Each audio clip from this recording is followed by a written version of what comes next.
The year was 1997. Little Gabe was 7 years old. Yes, I was born in the year 1990. I had just maybe gotten into video games about a year before that, thanks to some very dear friends from my childhood. They introduced me to Mario 64, Mega Man, a lot of other games and franchises that I still love till this day.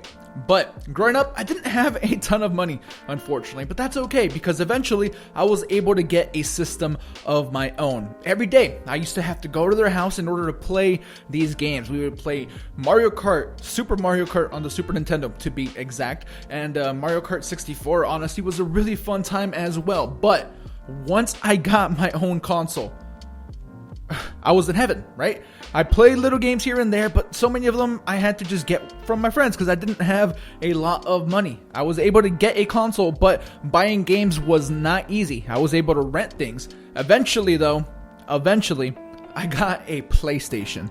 And with that PlayStation, I saved up enough money on my own, again, in the year 1997, to buy Final Fantasy VII for myself. That was one of the first games that I ever bought, right? I would do like chores around the house. I would honestly just like cut like my grandma's like yard, and I didn't really do a good job of it because I was 7 years old, but hey, it was initiative and they allowed me to basically get some money to buy a game. And the game I chose was Final Fantasy VII.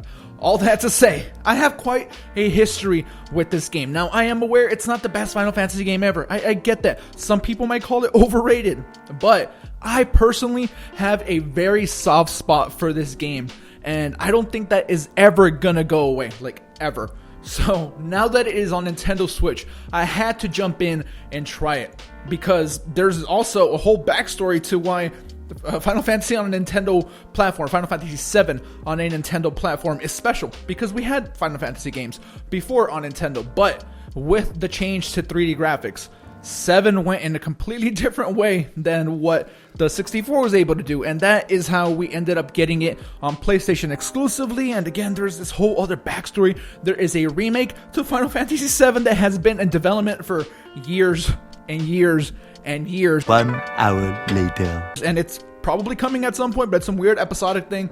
But get Final Fantasy VII on Nintendo Switch because it is really, really good. Look, I'm going to be honest with you. I was scared. I was scared that this game wasn't going to hold up. And truthfully, in a lot of aspects, it doesn't. And if you don't have any nostalgia for it whatsoever, it might not be for you. But if you like JRPGs, and if you somehow experienced this in the past and just haven't in a very long time, I can wholeheartedly recommend it, guys. I promise you it is a good time. The graphics, no, they do not hold up whatsoever, except those pre-rendered cutscenes. Those do kind of still look decently good in my opinion. The turn-based battle system, it's a little archaic. You know, it's been around for a long time. We've seen a lot of turn-based battle systems since then. The materia system in Final Fantasy is one of my favorite magic systems in any Final Fantasy game. The story is absolutely fantastic. It gave us one of the best plot twists in gaming history. I'll say that, even though that's a little bit insane. The Ares thing, and I won't spoil it, even though it's a very old game. I still won't spoil it just in case you guys have never played it. But the things that they did with story, my mind was blown time and time again. So many hours spent with this, just grinding, leveling up. The Switch version now also makes that easier, by the way, because you get to go 3 times faster, basically,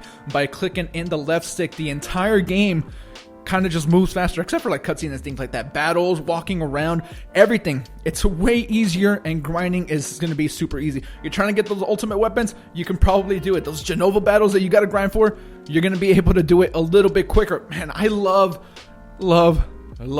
Final Fantasy VII, and I'm so glad that I've had a chance to experience it on Switch. Now, am I going to play the entire thing on Switch? Probably not. I played the opening hours, and the rush and nostalgia hit me. I've got my $20 worth already. Absolutely. It is a good price for the game because it is like fairly long, and equating video game price to length is insane because people play hundreds and hundreds of hours of Fortnite, and that game is free. But for the $20 that you are paying for Final Fantasy VII, you are not going to regret it. I can assure you that. Give it a chance. Again, I have to talk my good friend Zach into giving it a chance, but hopefully he gets to, and hopefully he learns to appreciate it one day, even if it is with that weird remake. In playing the opening hours of Final Fantasy VII on Switch, I have been transported to a time in my life that, has been gone for a very long time. A very, very long time. But just like Pokemon, let's go. I'm being specific here. Just like that transported me back then. This is doing the exact same thing, and this isn't a remake of any kind. It's just a Steam version, and some things have been fixed. The localization was improved. Cool. But I'm honestly surprised and floored by how much I'm loving Final Fantasy VII. The port is good, at least from the opening hours of the game, which is all I've played. I haven't had a chance to completely dive in the way I would want to, but from what I've played, it's a great port, and I hope to see that going forward. Yes, it's an older game, so it should have zero issues running on Switch, but the game's had issues before on other places, so I'm glad to see that it is performing well. In handheld mode, you can read the text perfectly. There is no issues with anything like that. As soon as that music hits, right, when you're going to start off and you're going to blow up that reactor, you hear those musical cues, boom, I was instantly transported to my childhood. And I'm just so happy that Square was able to bring the game over. I know that maybe some other people really want Final Fantasy VIII. I have a feeling if 9 and this one do well, they'll eventually bring it over. I don't know why that's not on Switch. If 10 is on Switch, 12 is on Switch. I don't know why 8 is the one that's being kind of pushed to the side, but I don't know. Maybe they have bigger plans in store for it. But there you have it. I just wanted to tell you a little bit about the port for Final Fantasy VII on Switch, and then have a little bit of a story time about my past with it and how I am